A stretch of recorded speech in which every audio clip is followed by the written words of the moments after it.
peut comparer ça à une grande brocante, en fait. Tout ce qui peut se perdre, on l'a. À un moment ou un autre, on l'a. Un portefeuille, une alliance, le doudou de votre enfant. Et si vos affaires perdues vous attendaient là, dans des locaux de la préfecture de police de Paris, entre des bureaux administratifs classiques et divers, il est un service qui sort de l'ordinaire. Temple de l'honnêteté, royaume des étourdis, les qualificatifs ne manquent pas pour désigner le bureau des objets trouvés. Et vous savez où on l'a retrouvé? Parce que je trouve ça très gentil que quelqu'un ait rapporté. Que vous soyez parisien ou visiteur de passage, il se pourrait bien qu'un jour, à la recherche d'objets auxquels vous tenez un peu ou beaucoup, ça a été mis dans une boîte aux lettres de la Poste. Vous poussiez la porte des ôtés, comme on dit. 2 initiales pleines de promesses pour les 300 personnes qui se pressent ici chaque jour, à la recherche d'objets ordinaires, souvent utiles, parfois irremplaçables. Premier étage. Bonjour madame. Bonjour. Je viens parce que je suis à la recherche d'une écharpe que j'ai perdue. Je ne sais pas comment on fait pour la démarche. Vous l'avez perdue quand? Je l'ai perdue le 1er mars. Alors en fait, c'est une écharpe que j'ai ramenée d'Angleterre. Une petite tradition à moi, chaque fois que je vais quelque part, je ramène une écharpe. Et malheureusement, là, cette fois-ci, à peine arrivée, je l'ai perdue. Je sais où je l'ai perdue dans le tram. Et quand je suis allée pianoter sur Internet, sur le site de la RATP, de toute façon, ça nous renvoie ici. Donc, si j'avais une chance de le retrouver, c'était en passant par ici. C'est vraiment un objet que je peux récupérer en ligne, enfin que je peux racheter, mais c'est plus l'histoire, la sentimentalité de ramener celle-ci qui vient de ce voyage-là. C'est un peu idiot, mais finalement, voilà, on se dit ça a une raison d'être, de venir ici. On vient chercher des objets uniques ou pratiques, on croise des sentimentaux, mais pas seulement. Franck, par exemple, est un jeune homme pressé qui court après les trains en semant des objets derrière lui. Bonjour. Donc, j'ai perdu mes clés la semaine dernière à la gare de Bibliothèque François Mitterrand. D'accord. Je vais vous demander de remplir ceci. Donc la date de perte, le lieu de perte et bien décrire les clés. Un porte-clés Corse. De la Corse. Blanc et inox. 3 appartements sur mon trousseau de clés. Si je les perds, il faut que je change 3 serrures et ça va être compliqué. Alors normalement, ils m'ont dit qu'ils les ont envoyés, mais ils sont pas sûrs. Enfin, je les ai décrits sommairement et puis... Mais je pense que je dis ça. Mais pour finir ici, dans le 15e arrondissement de Paris, il faut déjà que vos affaires aient pris la bonne route. L'histoire de vos objets trouvés commence naturellement avec vos objets perdus. Et cela nous amène sur leur terrain de jeu préféré, le métro. Des millions d'utilisateurs par jour, toujours plus nombreux et plus pressés, et chaque année, 75 000 objets s'égarent dans les transports en commun.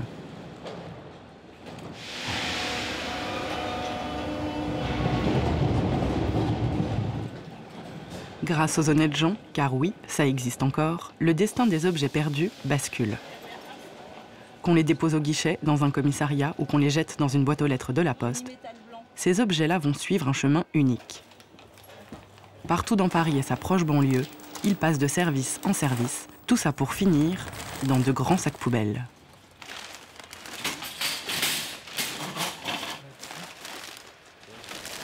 Quelques heures seulement après que vous les ayez perdus, alors que vous les cherchez sans doute partout, ils rejoignent le sanctuaire parisien des objets orphelins.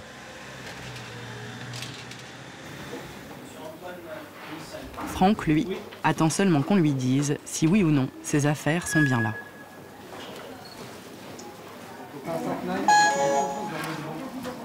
Bonjour. Oui. Après tout, 150 personnes quittent le bureau des objets trouvés avec le sourire tous les jours. Alors pourquoi pas lui? Alors, je vous explique. Là, pour l'instant, je les ai pas. Sachant que là, ça a été perdu ce week-end. Donc là, c'est trop tôt pour nous. Non, ça a été perdu jeudi dernier. En général, on nous les envoie, mais il faut laisser le temps que ce soit transmis, enregistré, tout ça. D'accord? Il faut compter une dizaine de jours avant qu'on ait quelque chose. Vous pouvez repasser avec la fiche si vous voulez. D'accord? D'accord. Je vous laisse tout ça? Voilà. Bonne journée à vous. Au revoir. Merci, au revoir. Alors, apparemment, c'est 10 jours de délai. Sur leur papier, il y a marqué 4 jours. Sur Internet, à la gare, il m'avait dit 2 jours de délai d'envoi. Et maintenant, on me dit 10 jours ici. Donc, je vais devoir revenir. J'ai fait 2h30 de route ce matin. Franck n'a plus qu'à espérer que ces clés feront partie d'une prochaine cargaison. Et ça pourrait marcher, car la RATP vient ici tous les matins.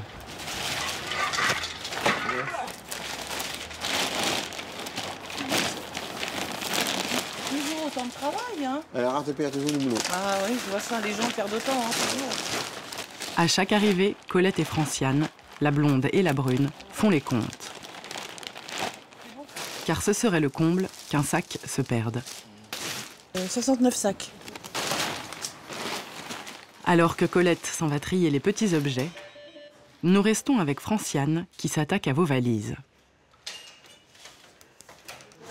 Et pour avoir une chance de vous rendre vos bagages, elle met son nez dans vos affaires, cherche des indices pour vous identifier, une étape qui bien souvent la laisse perplexe.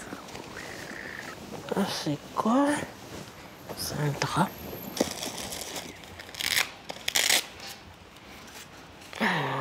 Tisite. C'est asiatique en tout cas. Je ne sais pas. On cherche surtout un papier avec un nom, une adresse. Mais des fois, il n'y en a pas, il n'y en a pas. Mais des fois, il y a à manger aussi, il y a des saucissons, tout ça dans le sac. Il faut qu'on enlève tout ça. Bon, voilà quoi. Il faut faire l'inventaire assez facilement pour que la personne puisse reconnaître sa valise.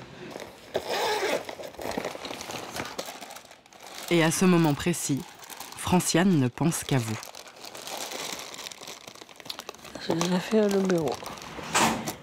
Vous, touriste chinois malchanceux qui avez voyagé de Shanghai à la Champagne-Ardenne sans encombre, pour finalement perdre vos affaires sur la ligne B du RER. Vous, peintre en devenir, délesté de vos chefs-d'œuvre. Je comprends rien. Et vous, demoiselle aux espadrilles, dont le sac de voyage est arrivé en charpie. C'est souvent les objets trouvés sur la ligne B. Ils sont obligés de les déminer, c'est-à-dire soit à mettre une chaire d'explosif ou alors soit à les couper pour voir ce qu'il y a dedans. Et ça nous parvient comme ça. Tout déchiré, tout machin.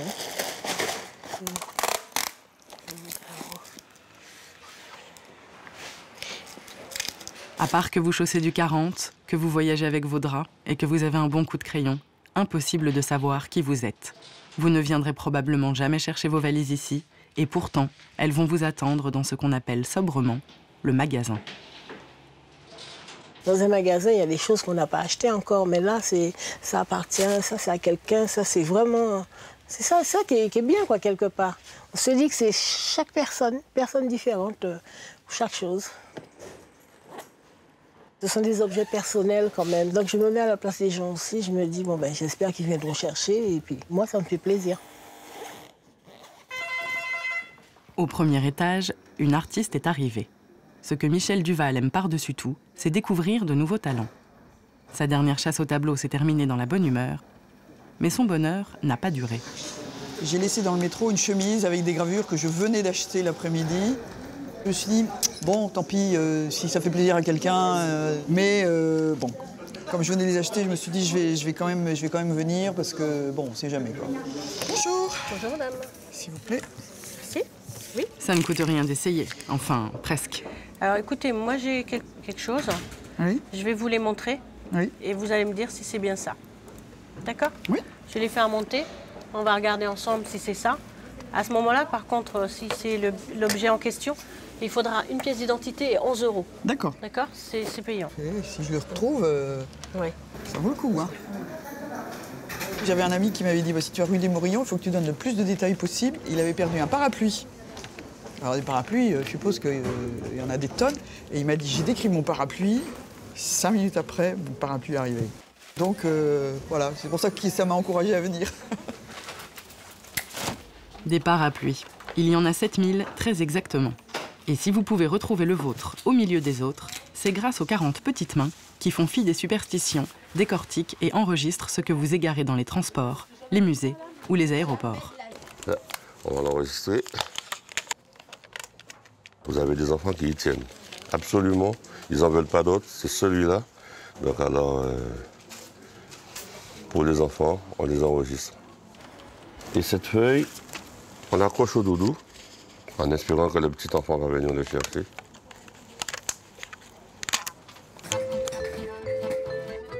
Les sacs poubelles délivrent jusqu'à 700 objets par jour qui sont tous enregistrés. Il faut garder le rythme et suivre la bonne cadence.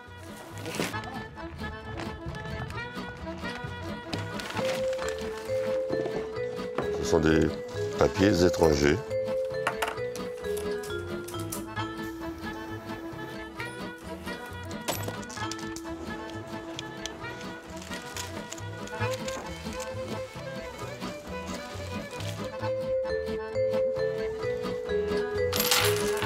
On ne va pas dire que c'est redondant parce que chaque jour amène une surprise. Et à l'avance, on ne sait pas qu'est-ce qu'on va trouver dans le sac. En général, des papiers, des téléphones, mais aussi des dentiers et des sonotones. Et pour éviter l'ennui, on peut compter sur les distraits qui ont de la suite dans les idées. Il nous arrive par exemple d'avoir des planches à voile, en période estivale. Comment quelqu'un peut-il oublier une planche à voile? Bon, ça, on se pose la question. De temps en temps, on dit qu'il y a eu un miracle, parce que quelqu'un a oublié sa chaise roulante ou ses béquilles. On a eu une jambe de bois, donc on se pose la question. Voyez. Il y a tout le temps des découvertes de ce genre-là. Ça nous surprend. Et si vous êtes pudique, ne soyez pas en plus tête en l'air. Car vous l'aurez compris, Colette fouillera tout pour trouver votre nom. Malgré qu'on ne veuille pas rentrer trop dans l'intimité, on y entre quand même. Il y a une trousse de maquillage, il y a des vêtements, je crois que c'est des vêtements sales, qu'elle a mis dans un sac en plastique. Là, il y a un kawaii, donc je pense que c'est quelqu'un qui se promène assez régulièrement dans la journée.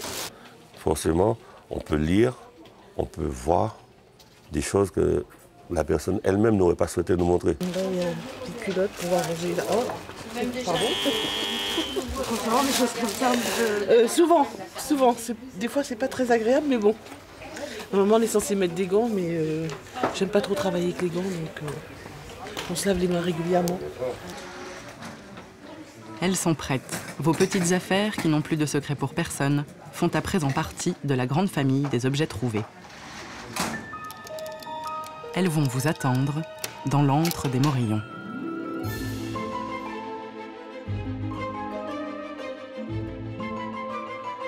« 530 mètres carrés d'armoire, des rangées de bérets et parapluies, gilets et caddies, mallettes, ballons, trompettes, violons, sacoches et tableaux, peluches et dossiers médicaux.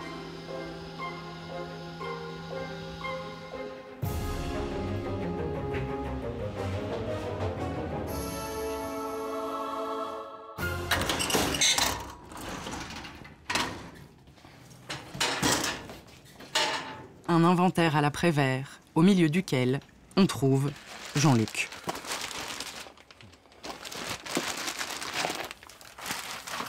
Ça, c'est les objets qui ont été enregistrés ce matin. Donc là, je les place par ordre d'enregistrement. Donc quand on me demanderait des objets au guichet, on tourne à peu près 40 000 objets en permanence dans le magasin.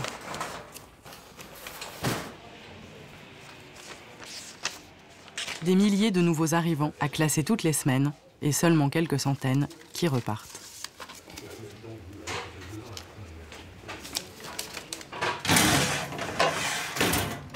Depuis 13 ans qu'il déambule dans les allées, le magasin n'a plus de secret pour Jean-Luc. Vous mettez combien de temps pour trouver les objets? Oh, mais 1 minute et demie. Ah, même si c'est pas nous qui rangeons tout, de toute façon, on a tellement l'habitude d'aller chercher les objets qu'il n'y a plus de soucis après.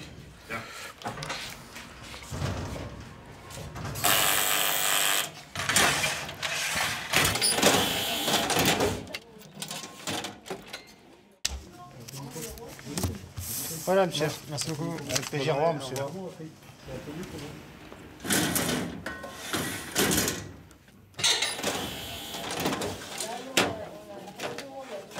Deux cartes d'identité, 3 portefeuilles et un téléphone portable plus tard. 37, 321, 321, 330, 337. C'est au tour du numéro 12 337 de monter au guichet.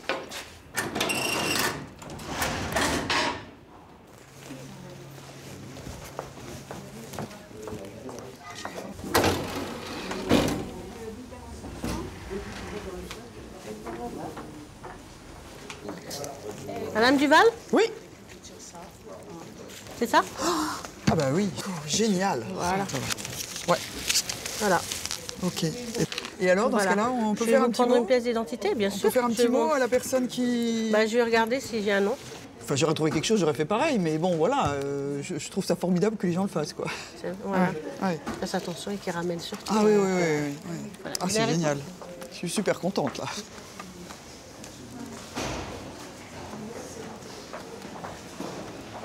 Difficile de remercier celui qui a rapporté votre objet, car dans la majorité des cas, ces personnes formidables que l'on surnomme ici les inventeurs restent anonymes. Honnêtes, modestes, ils n'attendent sans doute pas de récompense. Mais ils ont tort, car si on ne vous retrouve pas, vous, propriétaire, c'est l'inventeur, juste retour des choses, qui récupère l'objet. Un homme est même devenu de cette façon le regagnant d'une bague de 4 carats.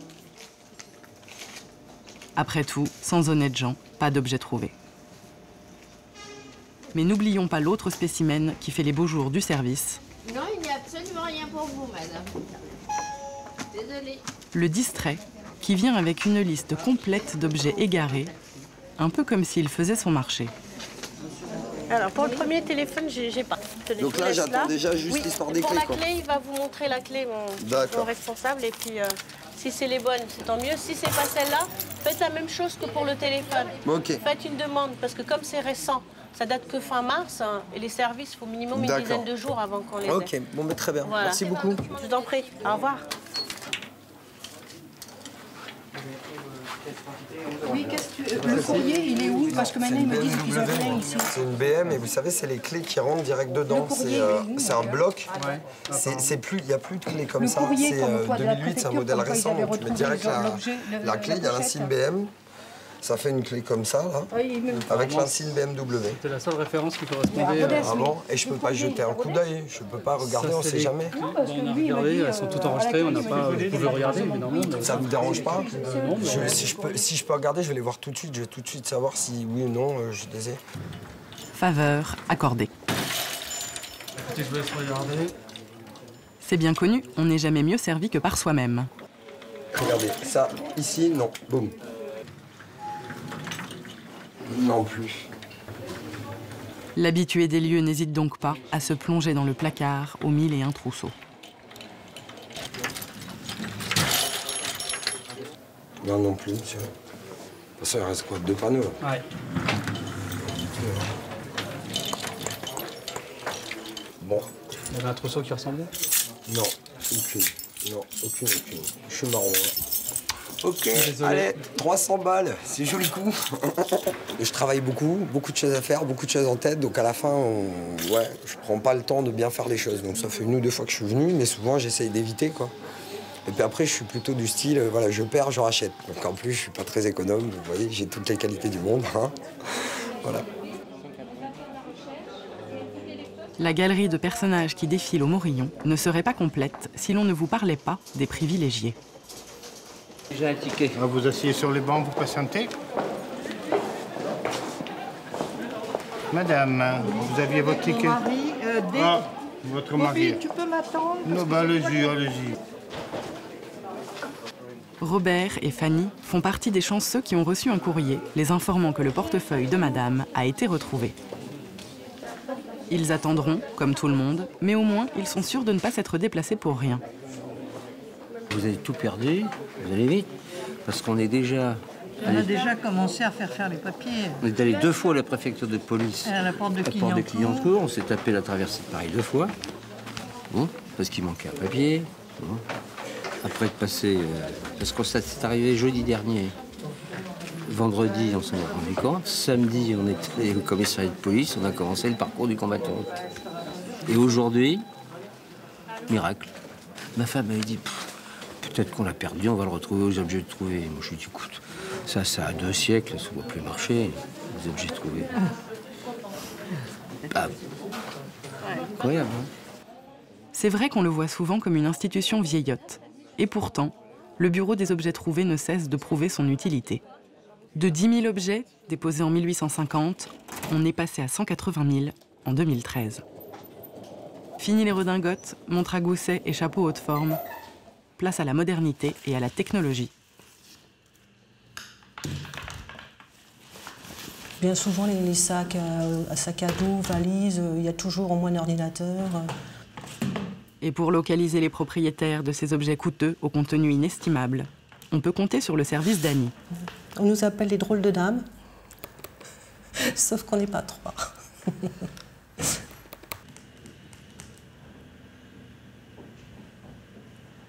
Il me fait un coup orange, un coup vert.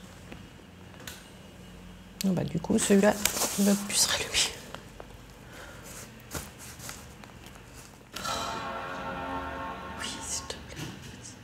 Pas d'inquiétude, le charme de la drôle de dame finit toujours par opérer. Mais la suite de ce qui ressemble à une enquête de police dépend de vous et des informations que votre appareil voudra bien délivrer. Donc là, celui-là n'est pas codé, donc on a plein d'icônes. Je vais essayer de trouver quelque chose pour trouver le propriétaire de l'ordinateur. Peut-être que l'autre, il marcherait mieux. Annie patauge quand un visage familier fait son entrée.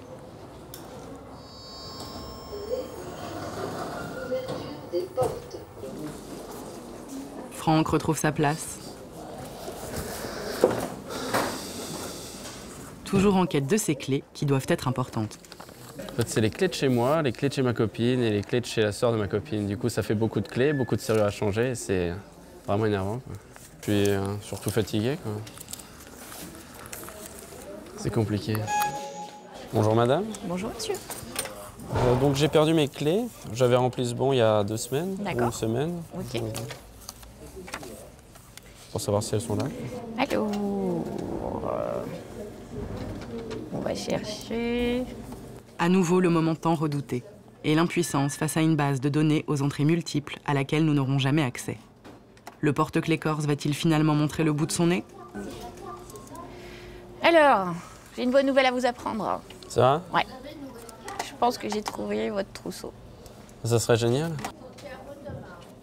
C'est idiot, mais quand son trousseau de clés se distingue au milieu de milliers d'autres, on ne peut s'empêcher d'avoir l'impression d'avoir tiré le gros lot. Allez-y donc.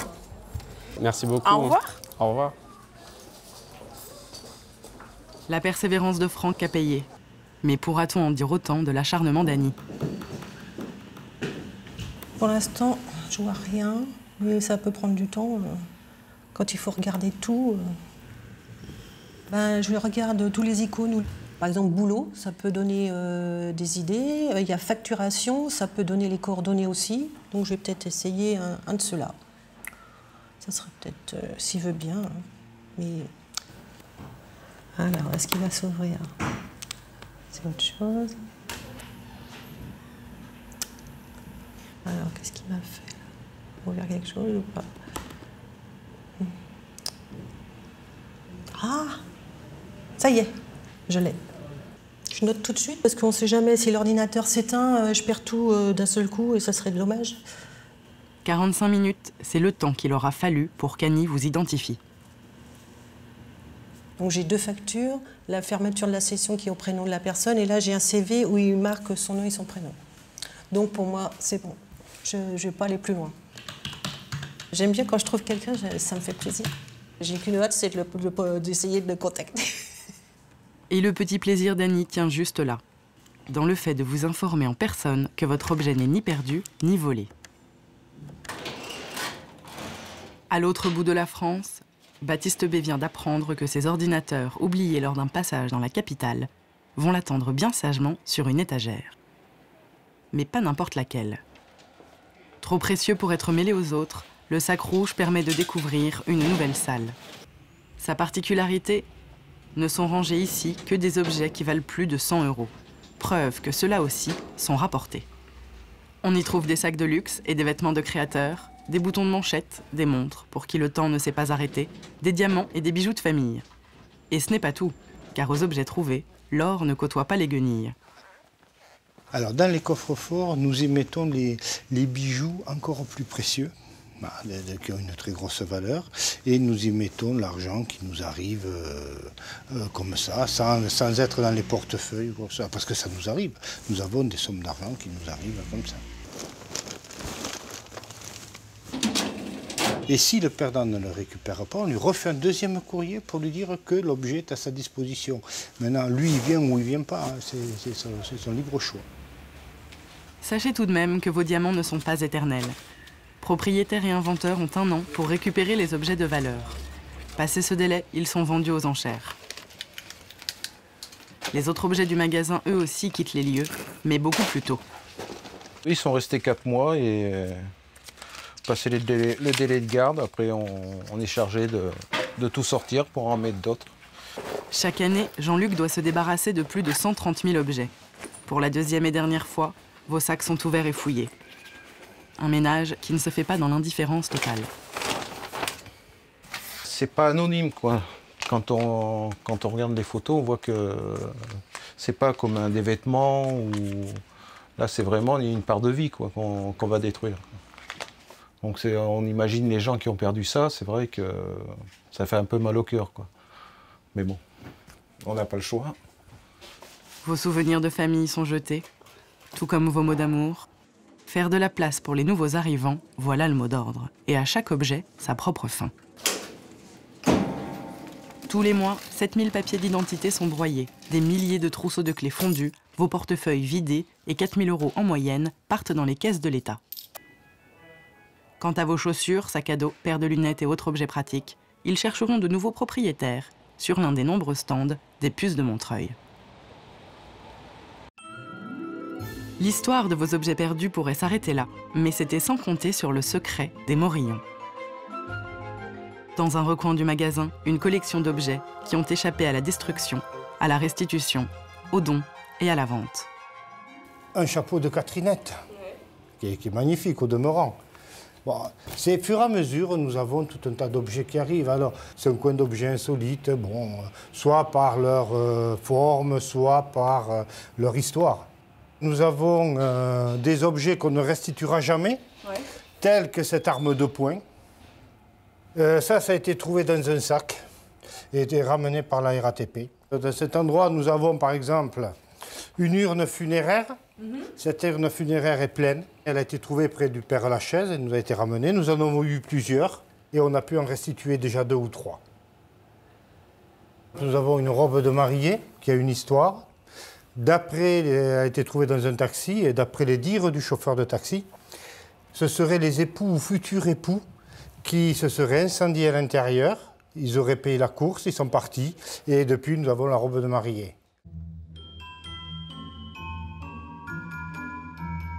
On pensait trouver un ramassis d'objets impersonnels. Le 36 rue des Morillons se fait en réalité le gardien de vos souvenirs oubliés. Sachez tout de même qu'au sous-sol dorment des objets qui ne vous attendent plus.